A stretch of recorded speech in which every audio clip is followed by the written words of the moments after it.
আসসালামু আলাইকুম। সরকারি চাকরিজীবীদের নতুন পে স্কেল নিয়ে ডিসেম্বরেই নতুন ঘোষণা।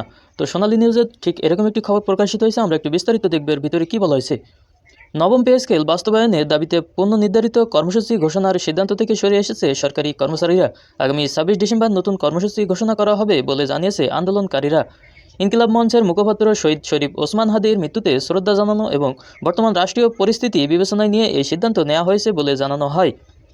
শনিবার জাতীয় প্রেস ক্লাবে বাংলাদেশ সরকারি কর্মচারী দাবি আদায় ঐক্য পরিষদের ব্যানারে আয়োজিত এক সংবাদ সম্মেলনে এই সিদ্ধান্ত জানানো হয়। সেখানে আগে থেকেই নতুন আন্দোলনের রূপরেখা ঘোষণার কথা থাকলেও শেষ পর্যন্ত তা স্থগিত রাখা হয়। এর পরিবর্তে শহীদ ওসমান হাদির রুহের মাগফিরাত কামনায় দোয়া ও মোনাজাত করা হয়। সংবাদ সম্মেলনে ঐক্য পরিষদের নেতারা তাদের 7 দফা দাবি পুনর্ব্যক্ত করে বলেন, আগামী 21 ডিসেম্বরের মধ্যেই বৈষম্যমুক্ত নবম পে স্কেলের সুপারিশসহ গেজেট প্রকাশ করতে হবে।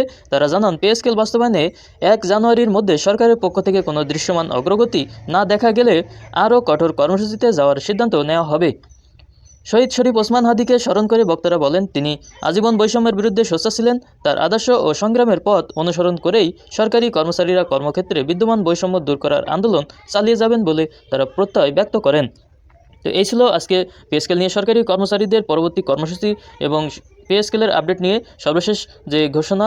তো বিস্তারিত সব আপডেট পেতে অবশ্যই আমাদের চ্যানেলটি সাবস্ক্রাইব করে লাইক দিয়ে কমেন্ট করে অবশ্যই আপনাদের মতামত জানিয়ে যাবেন। ধন্যবাদ সকলকে।